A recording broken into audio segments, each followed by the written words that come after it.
3 ऑगस्टपासून मुंबईमध्ये पोलीस भरती चालू आहे। मुंबईतील विविध ठिकाणी ही भरती सुरू असून आपण सध्या मरीन ड्राइव्ह येथील मुंबई विद्यापीठ क्रीडा संकुल या परिसरामध्ये आपण दृश्यांमध्ये बघू शकतो। या ठिकाणी मोठ्या संख्येने मुलं तसेच मुली या भरती देण्याकरिता आलेल्या आहेत। मात्र या ठिकाणी एक धक्कादायक प्रकार आढळून आला असून या ठिकाणी मुलींसाठी तसेच मुलांसाठी कोणतीही व्यवस्था केलेली नाहीये। शौचालयाची असो किंवा पाण्याची व्यवस्था असो, यामुळे या मुलांमध्ये आपल्याला संताप दिसून येत आहे। या सर्व आता सध्या या क्रीडा संकुलाच्या बाहेर उभे असून या ठिकाणी त्यांची गैरसोय होते। आपण त्याच्याकडून जाणून घेणार आहोत नेमकं काय प्रकार, काय सांगाल, काय व्यवस्था केली तुमची, का नाराज आहात?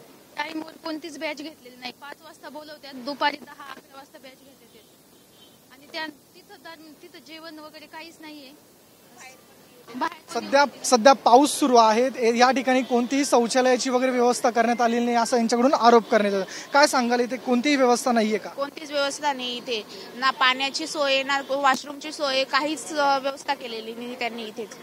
आज सकाळच्या 3 वाजेपासून आलेलो आहे आम्ही, तर आमचं 2 वाजेचा रिपोर्टिंग टायमिंग आहे। आम्हाला त्यांनी 4:30-5 वाजता घेतलं।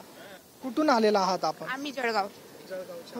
या ठिकाणी अनेक मुली आहेत, त्यांच्यासाठी कोणतीही सोय केलेली नाहीये असा आरोप त्यांच्याकडून करण्यात आलेला आहे। तसेच या ठिकाणी महाविकास आघाडीतील नेते देखील आलेले आहेत, पदाधिकारी आहेत। आपण त्यांच्याशी बातचीत करणार आहोत। आपण या ठिकाणी आलेला आहात, या मुलांचे प्रश्न समजून घेतले, काय सांगाल? या ठिकाणी आम्हाला माहिती मिळाल्यानंतर, ह्या ठिकाणी आल्यानंतर असं जाणवलं की प्रशासनाने ह्या मुलांची काहीच सोय केलेली नाही। वास्तविक पाहता ह्या ठिकाणी पाण्याची पिण्याची सोय केली पाहिजे होती, सुलभ शौचालयाची सोय केली पाहिजे होती, त्याचप्रमाणे विकत अन्न तरी मिळालं पाहिजे ह्याची सुद्धा सोय केली पाहिजे होती।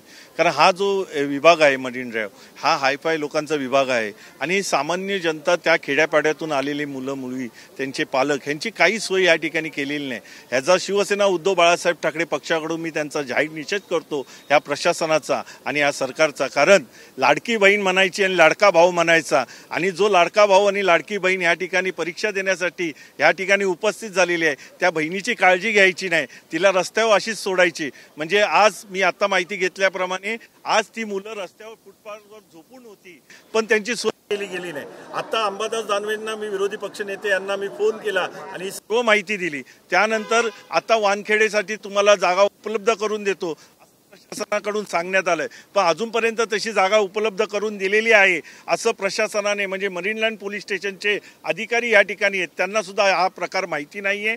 आता मी त्यांच्या जयप्रकाश जे आहेत प्रशासनाचे, त्यांच्याशी मी बोलतोय। आता मी वॉर्ड ऑफिसर मोरेंशी बोललो की त्यांना म्हटलं की उद्या जर तुम्ही पाण्याची व्यवस्था आणि सुलभ शौचालयाची व्यवस्था केली नाहीत तर शिवसेना आपल्या स्टाईलने या ठिकाणी आंदोलन करेल आणि ह्या मुलांना त्यांची सोय करण्यासाठी शिवसेना या ठिकाणी प्रयत्नशील काम करेल आणि त्यांना न्याय मिळवून देईल। बघा, आता एखादा विद्यार्थी जो येतो तो 1 वर्षभर मेहनत करत असतो या परीक्षा देण्यासाठी।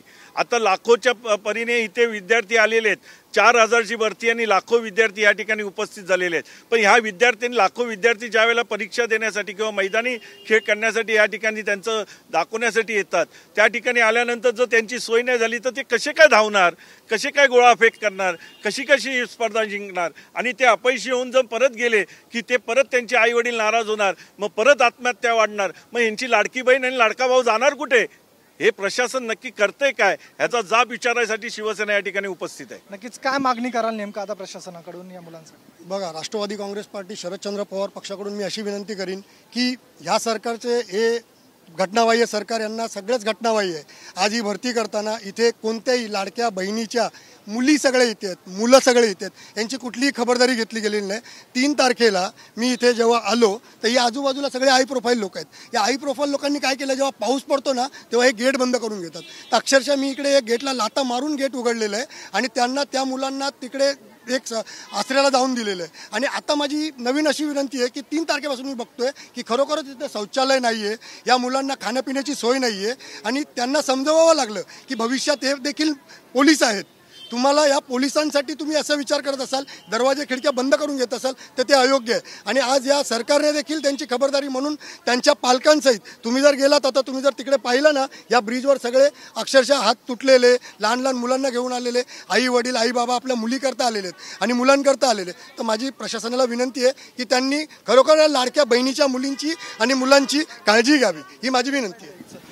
या ठिकाणी मुंबई विद्यापीठ क्रीडा संकुल येथे ही भरती घेण्यात येते, मात्र या ठिकाणी कोणतीही सोय या मुलांकरिता करण्यात आलेली नाहीये। या ठिकाणी महाविकास आघाडीचे पदाधिकारी कार्यकर्ते देखील होते, यांनी मागणी केलेल्या या मुलांसाठी ही सोय करण्यात यावी। कॅमेरा पर्सन आदिलसह मी ऋतिक गणकवार, TV9 मराठी, मुंबई।